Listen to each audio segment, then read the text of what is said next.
Gua nggak ngerti, bos. Gua nggak ngerti sama MCU ini nih, MCU ini. Mereka terlihat mencoba mendengarkan kritik para fans. Bagus banget gitu. Dengan cara apa? Memperbaiki permasalahan-permasalahan dari 3 film Spider-Man Tom Holland sebelumnya. Apa aja, Bang? Satu ya, yang pertama nih, kostum. Lu tahu sendiri, terutama Spider-Man Homecoming itu kayak kostum kok game PS4 bangsat ya. Itu grafik PS4 tuh ya. Lu nonton di bioskop tuh grafik PS4 tuh, full CGI. Tapi di sini mereka mencoba kembali ke praktikal. Ada kostumnya ya sebenarnya di Homecoming, terus ada kostumnya, cuman entah kenapa mereka ganti total full CGI itu. I'm not. You were on the ceiling. Di hasil akhirnya yang kita tonton bioskop itu full visual effect. Nah di sini kembali lagi pakai kostum. Jadi ketika Spider-Man bergerak ya, kayak itu ada kain ya yang bergetar gitu. Apalagi ketika misalnya lo inget banget scene ikonik di The Amazing Spider-Man 2 ketika Spider-Man pertama kali terjun di awal film gitu ya. Itu kan ada airiness-nya gitu. Ada yang longgar dari kostum sehingga ada udara berkecepatan tinggi yang menembus kain dari kostumnya Spider-Man dan membuat kostumnya jadi bergetar secara natural, dan itu yang membuat kita percaya sama Spider-Man. Kita jadi percaya, oh iya dia beneran terjun loh. Karena kostumnya itu bukan kulit yang bisa menempel secara sempurna di badan, dan bahkan pakaian ketat berbahan spandex yang dipakai Spider-Man pun itu pasti ada bagian longgarnya. Ya, ada lipatan kostumnya, ada baju, jadi bahannya lu bisa rasakan gitu sebagai penonton. Dan gak cuma itu, dari segi impact-nya, bobotnya. Jangankan Homecoming, lu lihat aja No Way Home yang terakhir tuh, ketika 3 Spider-Man tuh loncat satu-satu gitu mendarat, itu mendarat udah kayak Growtopia bangsat ya. Kayak Growtopia, lu tau ya karakter loncat, nah itu kayak enteng bener gitu. Bener-bener nggak kerasa ada orang yang loncat dan hinggap gitu, mencapai tanah, menyentuh tanah, itunya nggak ada. Dan kerennya MCU kali ini dia mendengarkan kritik para fans dengan memperbaikinya di Spider-Man Brand New Day. Bahkan kalau kalian tanya sama gue sekarang nih ya, Bang, apa kostum Spider-Man terbaik versi lu? Oke, ya, top 3-nya nih. Di peringkat 3 Brand New Day, bos. Brand New Day ini bener-bener yang paling komik accurate sekaligus praktikal juga. Spider-Man Tom Holland ini kan pertama kali muncul di film apa ya? Captain America Civil War. Itu bener-bener, gila, itu shock banget itu. Gua yang gak nonton trailernya pas pertama kali lihat di filmnya ada Spider-Man muncul, gila banget itu ya. Ya, itu keren karena pertama kalinya, untuk pertama kali dalam sepanjang sejarah film live action, matanya Spider-Man tuh kayak di komik bisa gerak, bisa mengeluarkan ekspresi. Itu komik akurat, tapi kagak praktikal, full CGI. Nah, di sini diperbaikin. Nah, yang di peringkat 2, sayangnya masih gua taruh di Amazing Spider-Man 2. Ya itu klasik lah, timeless gitu. Meskipun memang sayangnya matanya ya udah gitu, matanya gede, putih, nggak bisa gerak. Tapi ya menurut gua jauh lebih realistis lah. Tapi ya, kostum terbaik versi ngelantur sudah pasti Signore. Agak patah sedikit sih, enggak sih, emang patahnya lumayan patah ya. Ya, jadi ini maklumin saja, ini pertama kali saya di endorse gitu. Jadi ya, ini tapi ini jujur ya, ini ownernya ini itu ternyata penonton ngelantur gitu. Dan sebelum di kontak ownernya pun, gua udah punya celana Signore. Jadi gua udah suka sama brandnya. Ini brand lokal ya, menswear yang sangat timeless. Desainnya gue suka banget. Gue yakin 10-20 tahun ke depan pun gak akan mati desain yang seperti ini gitu ya. Kalau misalnya lu lihat 2017, 2018 itu kan eranya streetwear gitu. Sekarang streetwear apa? Udah dianggap alay gitu kan, orang pakai streetwear alay lo gitu. Ya ini namanya juga tren muter ya. Sama seperti kostum Spider-Man deh. Gue inget banget The Amazing Spider-Man 1 kostumnya paling gue suka tuh. Di masanya tuh kayak keren banget. Malam-malam dipakai bertekstur ya, warna birunya lebih dominan dibanding merahnya untuk pertama kalinya. Kacamatanya warna kuning gitu. Bener-bener aneh gitu, unik banget. Tapi sekarang udah orang pasti ngerasanya itu terlalu lebay ya, terlalu over ya. Kenapa? Karena dia mencoba berbeda, mencoba unik. Tapi The Amazing Spider-Man 2 memperbaiki itu dan sampai sekarang pun masih terlihat bagus, masih terlihat klasik. Kenapa? Karena desainnya timeless, sama seperti Signore. Lu bisa lihat detail-detailnya nih, kayak dia pakai ala-ala kulit gitu ya, dengan ada tulisan Signoria-nya keren banget nih, zippernya juga bagus gitu ya. Ya lu bisa cek sendiri di Instagram, di TikToknya banyak banget ya artikel-artikelnya, tapi ini yang salah satu yang paling gue suka, kalian bisa cek sendiri ya.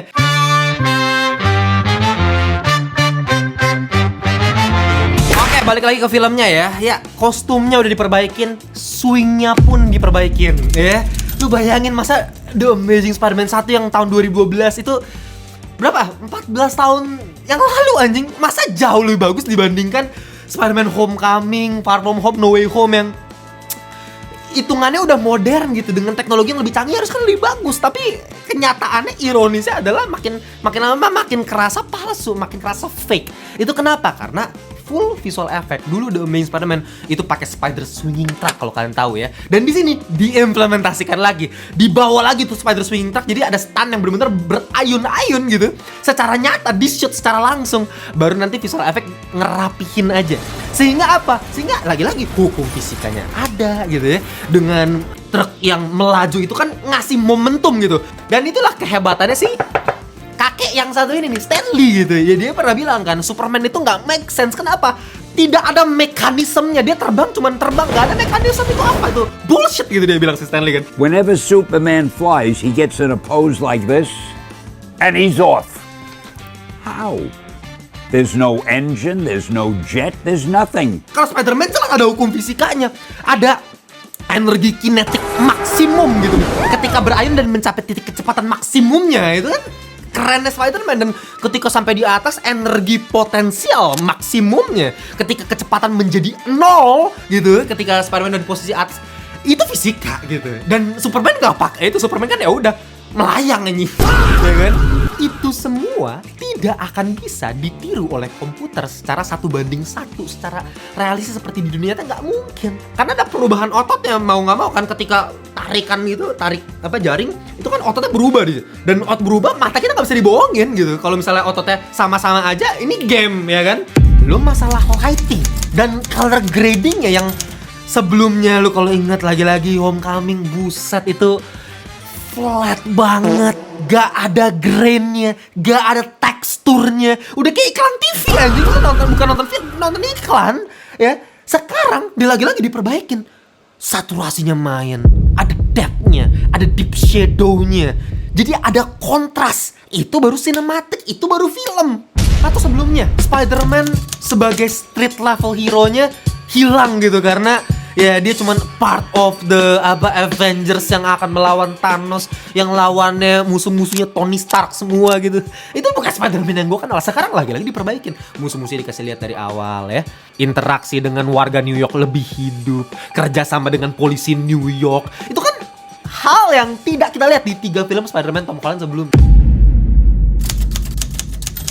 Jadi kalau bisa kita simpulkan, Marvel Cinematic Universe mendengarkan kritik para fans dan memperbaikinya. Kecuali Kotba no Jutsu. Ini dia. Ini yang dari awal gua nggak paham sama MCU ini. Semua diperbaikin kecuali Kotba no Jutsu. Sejak Captain America Brave New World. Lu lihat endingnya. Guru! Hentikan Guru! Guru! Hentikan Guru! Si Falcon yang udah jadi Captain America so edgy, so asik anjing. Lu so asik bangsat. So si paling morality bangsat ya. Lu bayangin ini orang kagak punya kekuatan. Nih dikasih serum nih. Oh nggak mau karena aku akan menjadi representasi manusia biasa. Fuck you anjing. Lawannya Dr. Doom anjing. Jangankan Dr. Doom bos, Red Hulk aja ya. Ini kan villain sekelas Hulk nih, ini rivalnya Hulk bos.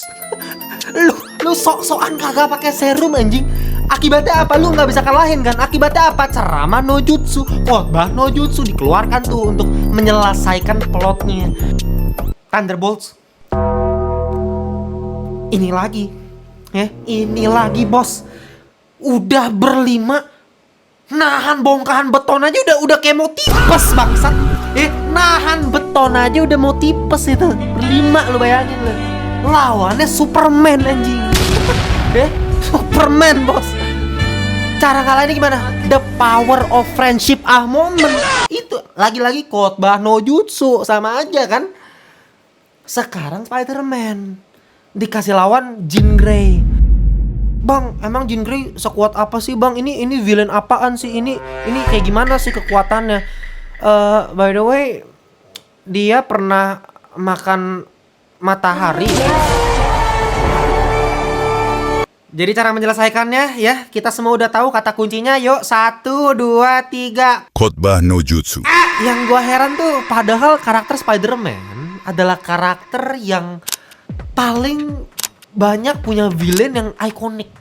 Kalau misalnya DC itu kan Batman, yang paling punya apa ya, katalog villainnya tuh lengkap gitu, ikonik semua. Kalau di Marvel, ya Spider-Man. Tapi coba kita bedah deh, villain Spider-Man terdahulu.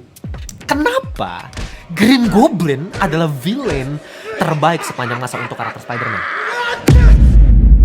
Ini kita ngomongin film ya, bukan hanya sekedar acting luar biasa dari seorang Willem Dafoe, itu udah pasti, tapi soal penulisan karakter. Sebelum kepribadian Green Goblin terbentuk, Norman Osborn adalah orang yang sayang sama Peter. Bahkan lebih menghargai Peter dibandingkan anaknya sendiri. Tapi ketika Green Goblin mengambil alih kepribadian Norman Osborn dan mengetahui fakta kalau Peter Parker selama ini yang dia sayang gitu ya adalah musuh bebuyutan yang selama ini menghalangi dia, disitulah letak tragedinya. Itu kekuatan dari penulisan karakternya. Lanjut ke villain keduanya, Dr. Octopus. Ini mirip nih sama plotnya Brand New Day. Sama-sama ngomongin krisis eksistensialnya si Peter Parker. Dan diakhiri juga dengan apa? Khotbah no jutsu. Sama loh, khotbah no jutsu kalau kalian ingat endingnya Spider-Man 2. Tapi apa yang membedakan Spider-Man 2 yang banyak dianggap sebagai film superhero terbaik sepanjang masa sama Spider-Man Brand New Day yang gue bilang mid atau mediocre ini? Gue yakin setelah kalian mendengarkan penjelasan gue, kalian akan langsung sadar betapa mediocre-nya cerita Brand New Day ini. Teach me. Jadi Doc Ock ini kan udah dikontrol ya sama AI tentakelnya. Dan dia menjadi tersadar, jadi tobat, karena Spider-Man buka topeng dan ngomong, Sometimes, to do what's right, we have to be steady and give up the thing we want the most. tapi kenapa gue bilang ini tidak murahan secara penulisan? Karena kalimat tersebut, coba kalian pikir lagi deh, itu datangnya dari mana? Apakah itu jatuh dari langit? Kalimat ceramah no jutsunya si Peter Parker. Kalau kalian nonton secara utuh satu filmnya, itu kalimat yang dipakai untuk membuat si Doc Ock tobat, itu udah muncul sebelumnya, di adegan sebelumnya. Adegan mana? Adegan ketika On May lagi mengemas barang-barang rumah lamanya dan ada anak kecil yang nanyain ke Peter. Yang dia tahu kalau Peter ini kan kenal sama Spider-Man, terus dia nanya, ini Spider-Man kan udah lama nih gak muncul nih. Dia nanya, Spider-Man kemana? You take Spider-Man's pictures, right? I used to. Where is he? Dan pertanyaan anak kecil bernama Henry inilah yang melahirkan quotes iconic dari si On May yang menjadi inti dari film Spider-Man 2. Even though sometimes we have to be steady and give up the thing we want the most. Dan yang gue sukanya lagi secara shot, secara sinematografi, lu perhatikan ketika On May mengeluarkan dialog ikonik ini, shot itu tidak close up ke On May, tapi close up ke si Peter. Dan itu lama, mungkin sekitar 20 detik gitu, dan itu zoom secara perlahan-lahan. Kenapa zoom secara perlahan-lahan ke arah Peter? Karena ini bukan tentang On May, karena ini tentang Peter yang mulai lelah menjadi Spider-Man. Dia kehilangan kekuatannya karena jauh di dalam lubuk hatinya dia pengen stop. Dia pengen hidup normal. Dia pengen punya karir sains yang bagus. Dia pengen mendapatkan Mary Jane pacarnya. Dan untuk sesaat ketika kekuatannya hilang, kita dikasih sebuah montage yang begitu indah dan begitu memorable. Sampai sekarang gue sangat ingat scene ini. Raindrops keep falling on my head. Ini film superhero, tapi justru di bagian inilah hati gue paling tersentuh. Kenapa? Karena untuk sesaat Peter mencoba melupakan jati dirinya sebagai seorang superhero yang, lu kalau inget quotes-nya Uncle Ben, with great power comes great responsibility. Harusnya dia punya tanggung jawab, tapi dia lupain itu. Dan ini sesuai dengan lirik lagunya, Raindrops Keep Falling on My Head. Raindrops ini kan metafor dari kesialan, ya. Kesialan yang terus menimpa kepalanya si Peter gitu. Tapi meskipun kesialan terus menimpa, dia mencoba untuk tetap happy. Dia lupain tuh masalahnya, dia tetap happy. Rasanya emang lucu. Ya lu tahu sendiri lah, Tobey Maguire emang sangat memeable ya. Setiap pergerakan ekspresi mukanya selalu jadi meme gitu di mana-mana. Tapi lewat adegan itu sebenarnya ironi terbesar dari film ini. Jauh di lubuk hati terdalam seorang Peter Parker, dia tahu dia lagi membohongi dirinya sendiri kalau dia bisa selamanya mengabaikan panggilannya sebagai seorang pahlawan super.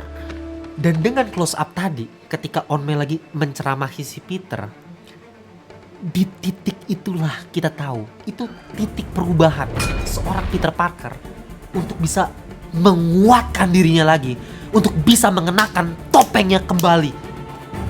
Itu gilanya film ini. Mimpi Peter sederhana kok ya. Mungkin kita semua nonton film Spider-Man bermimpi untuk jadi Spider-Man.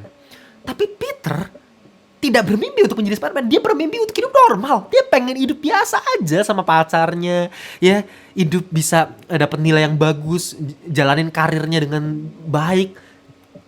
Mimpi yang sederhana. Tapi seperti yang On-May bilang, terkadang untuk menjadi seorang pahlawan, kita harus merelakan hal yang paling kita inginkan. Wah, itu deep banget. Itu bener-bener deep banget. Dan di situ dia baru sadar, emang nggak bisa. Gue nggak bisa hidup normal lagi. Jadi prinsip dari On-May itu sudah diuji terlebih dahulu ke si Peter. Baru dia pakaikan untuk khotbah ke si Doc Ock di bagian akhir. Karena Doc Ock jadi jahat itu bukan karena ingin menguasai satu dunia atau menghilangkan setengah populasi makhluk hidup dalam satu universe. Enggak. Dia cuma pengen membantu umat manusia dengan cara apa? Menghasilkan energi bersih. Simple. Tapi ketika eksperimennya gagal, ambisi dia berubah jadi obsesi. Disitulah dia jadi jahat. Dan disitu pula prinsip dari On-May bekerja untuk Doc Ock. Karena ya lagi-lagi terkadang kita harus merelakan hal-hal yang kita impikan. Impian Doc Ock untuk menciptakan energi bersih bagus impiannya, tapi gak bisa. Kadang-kadang untuk menyelamatkan satu umat manusia dari kehancuran ini, ya dia harus berkorban. Lagi-lagi endingnya, apakah dia nangis terus tobat jadi baik terus kabur tanpa konsekuensi apapun? Tidak semudah itu, Ferguson. Ada harga yang harus dibayar. Plot cerita yang bagus menuntut konsekuensi di setiap tindakannya. Jadi nggak sekedar muluk-muluk si Doc Ock tiba-tiba jadi tersadar jadi baik udah selesai. Kagak anjing. Ya, demi meneruskan universe lu gitu, kayak ini bangsat si Sadie Sink anjing. Ya si Jean Grey. Oke, udah selesai kabur. Habis itu ya gue tahu ujung-ujungnya dia pasti ke ketemu Profesor X gitu, ke Charles Xavier School yang dimana dia akan bertemu dengan teman-teman mutannya dan abis itu berlanjut ke chapter baru nih MCU nih. Kan tai menurut gue. Lu cuman mementingkan blueprint lu, bukan film lu. Doc Ock kagak kayak begitu. Dia menyelesaikan tanggung jawabnya dia. Dia ngomong, I will not die a monster. I will not die a monster. Oke, sekarang kita coba bedah motivasi villainnya. Motivasi si Jean Grey ini jadi antagonis di film ini. Motivasinya kan sederhana ya. Balas dendam. Apakah balas dendam is an issue? Norman Osborn pun balas dendam juga gitu, karena dia dipecat secara sepihak ya dari perusahaan yang dia bangun secara jerih payah. Itu kan dia bilang tuh dengan acting luar biasa sih William You Dafoe. know how much I sacrificed? Gitu, ini juga balas dendam. Jadi balas dendam is not an issue, tapi pengenalan karakternya is the issue. Who the fuck is this lady? Gitu. Lo sapem bro ya. Tiba-tiba nongol, terus habis itu si Peter suruh masuk ke otaknya, terus habis itu ada On-May dipeluk. Kita sayang kamu bukan karena kamu spesial, Tapi karena kita memang sayang kamu apa adanya. Ini karakter baru diperkenalkan 1 jam setelah lu nonton film. 1 jam, bos. Kita baru kenal dia, Peter baru kenal dia, On May pun baru kenal dia. Dulu Peter sama Dr. Octavius adalah hubungan yang nyata, interaksi nyata antara mentor sama murid gitu. Pertama kali si Peter diajak ketemuan gitu, suruh nge-interview, terus ngobrol, ada diskusi ilmiahnya. Bahkan sebagai seorang yang jenius, si Peter menyampaikan kritik. Lu bayangin, dia sangat mengidolakan Dr. Octavius, tapi dia menyampaikan kritik, menyampaikan hipotesa gitu, dan dijawab. Ada bantahannya juga dari si Dr. Octavius. Terus mereka ngomongin cinta, mereka ngomongin masa depan. Itu namanya hubungan yang dibangun dari awal. Bahkan mereka ngeteh bareng, ketemu sama istri Dr. Octavius. Itu satu sequence yang cukup panjang. Oh, Rosie, I love this boy. Itu yang membuat kita paham sama karakter dan mengerti endingnya, kenapa dia bisa kena ceramah no jutsunya itu. Gitu, ada korelasi. Sedangkan ini si Jean Grey ini, bos, oke, dia balas dendam. Nah, oke, ngerti, nggak apa-apa deh balas dendam. Tapi kenapa bisa tiba-tiba dia jadi pembunuh berdarah dingin? Dia bunuh orang berapa loh di film ini loh? Tanpa perasaan apapun loh. Ya kalau dia Joker yang emang secara filosofis dia nihilis gitu, dia melakukan kejahatan chaos itu karena dia emang bersenang-senang, gue paham. Lah kan kagak ini. Bahkan gue inget banget ada satu scene gitu yang dia masuk ke tubuh kakek-kakek, terus habis itu kakek-kakek tuh ketabrak. Terus itu si Spider-Man di depan situ, dia nggak nolongin kakek-kakeknya loh. Itu bener-bener dia lanjut, dia ngejar lagi si Jean Grey. Itu bukan Spider-Man yang gue kenal. Spider-Man yang gue kenal pasti dia nyelamatin dulu kakeknya tuh. Dan ketika si Peter di prank kalau ingetan pacarnya ini balik.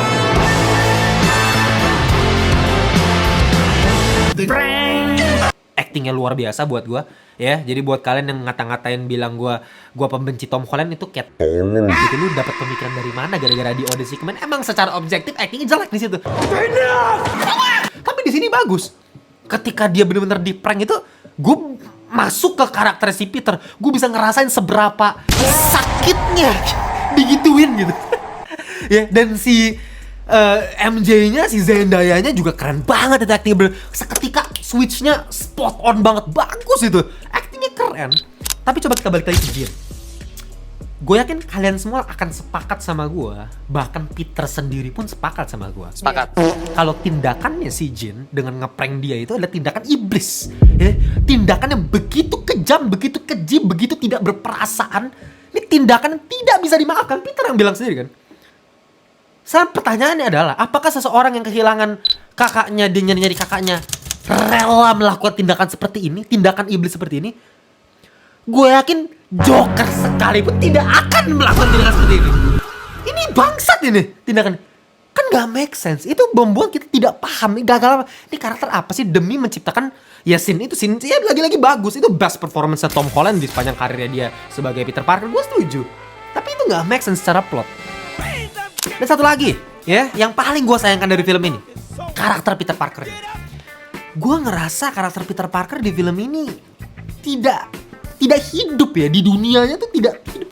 Gue paham, ini memang inti filmnya. Kalau kalian nggak tahu, Brand New Day ini memang seseorang yang harus mengisolasi dirinya dari dunia gitu. Paham, ngerti. Tapi masalahnya, kalau misal kita mau track back lagi, kenapa dia harus mengisolasi dari dunia? Bukan karena Peter Parker, karena sihir. Karena multiverse Doctor Strange dan tetek bengeknya itu, yang dimana ya udah jadi gak make sense, jadi hambar, jadi kosong karena ini buatan aja. Gue inget banget ya, ada satu scene di film Spider-Man 2 ketika gue masih kecil, gue inget banget. Ya, ketika si Peter Parker itu lagi pengen datang ke acaranya pacarnya si MJ itu, yang lagi perform. Dan dia telat datang karena lagi-lagi sebagai Spider-Man dia harus nyelamatin warga gitu kan. Dan ketika dia telat datang, terus kayak dia disuruh ikat tali sepatu, benerin dasi gitu sama si orang yang ngeselin bangsat itu. Dan by the way kalau kalian nggak tahu, itu sebenarnya Mysterio tuh. Jadi itu mau di set tuh, nanti Spider-Man 3 pengen di reveal kalau itu Mysterio sebenarnya. Itu menarik juga sih. Cuman itu kan ngeselin ya. Gue inget banget pas gue masih kecil dulu, gue pikir ini kalau gue jadi si Peter, kenapa nggak gue jaring tuh orang tuh ya kan, gue lilit tuh pakai jaring, gue masuk aja. Oh, lu you're fucking Spider-Man, lu orang terkuat di kota New York loh. You want forgiveness? Itu literally pemikiran gue pas masih kecil dulu. Tapi ketika gue dewasa, gue makin sadar kenapa gue bisa sampai berpikir seperti itu. Karena ego gue kesenggol. Kenapa ego gue bisa kesenggol? Padahal gue masih kecil. Karena itu seharusnya yang dilakukan oleh film superhero bagus, menyenggol ego kita. Ya, ini ironinya, ini inti tragedi dari film Spider-Man, dari trilogi Spider-Man. Kalau misalnya ini dualitas yang harus dia lewati gitu antara Peter Parker sama Spider-Man. Sebagai Spider-Man dia yang paling terkenal, dia yang paling kuat. Tapi sebagai Peter Parker dia laundry sendiri. Itu adegan-adegan dia cuci baju sendiri, adegan ketika dia harus disuruh bayar sewa apartemen, jadi tukang antar pizza, terus dipecat juga.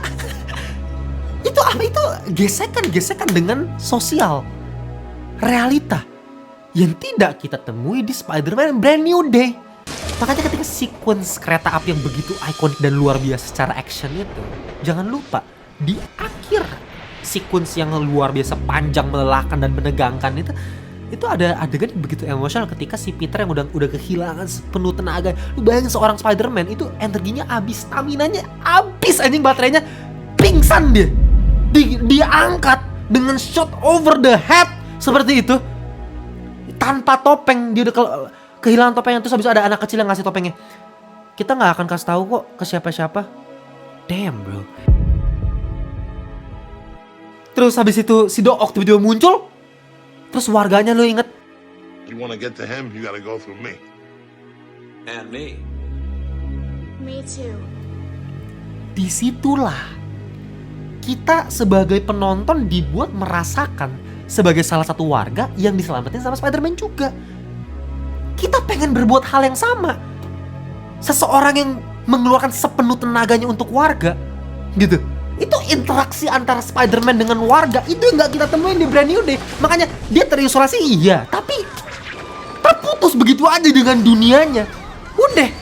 Makanya setelah si Spider-Man berkorban ala-ala sinetron seperti itu ya, demi si Jean Grey yang baru dia kenal ini, habis itu kayak semua pada nangis tuh, berita di mana-mana gitu. Oh, Peter Parker Spider-Man gini terus di rumah sakit gitu. Kayak gua nggak peduli gitu. Gua nggak merasa sebagai warga yang harus nangis ngelihat Spider-Man di rumah sakit kayak gitu. Ya, apalagi dengan si Punisher yang pakai kostum Spider-Man tuh semuanya. Wah, apa ya nih? Dan nggak ada struggle nyata gitu. Antara hidup dan mati, ada urgensi lu kayak ketika si Spider-Man tanpa topeng, lu dia ini seluruh identitasnya dipertaruhkan, tapi udah dia nggak peduli topengnya dia buka karena itu antara hidup dan mati.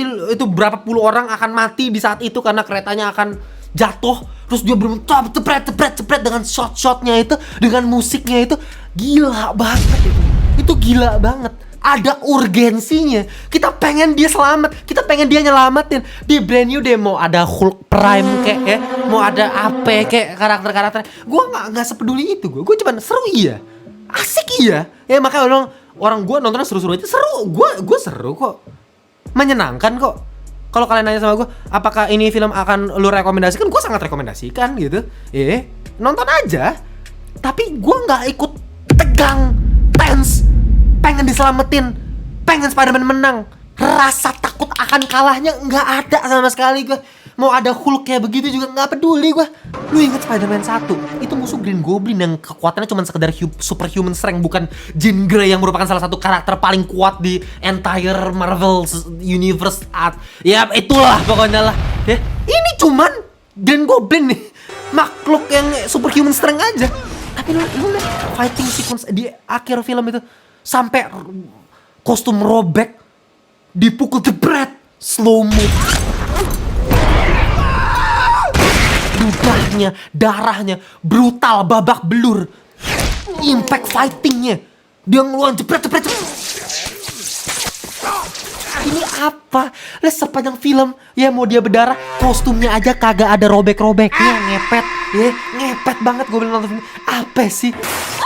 Udahlah ya, pokoknya gue sangat kecewa sama film ini. Bukan karena gue benci, tapi karena gue cinta sama Spider-Man, sama film-film sebelumnya. Ya, apakah ini film Spider-Man terlemah? Jauh dari kata terlemah. salah satu yang terbaik. Bahkan mungkin bisa kita bilang sebagai yang terbaik dari Tom Holland. Kita bisa debatin, gue bisa setuju juga kok sama kalian. Tapi apakah ini bisa menyaingi Spider-Man 1, Spider-Man 2 atau bahkan The Amazing Spider-Man 1? Gua sih enggak. Jauh gitu ya.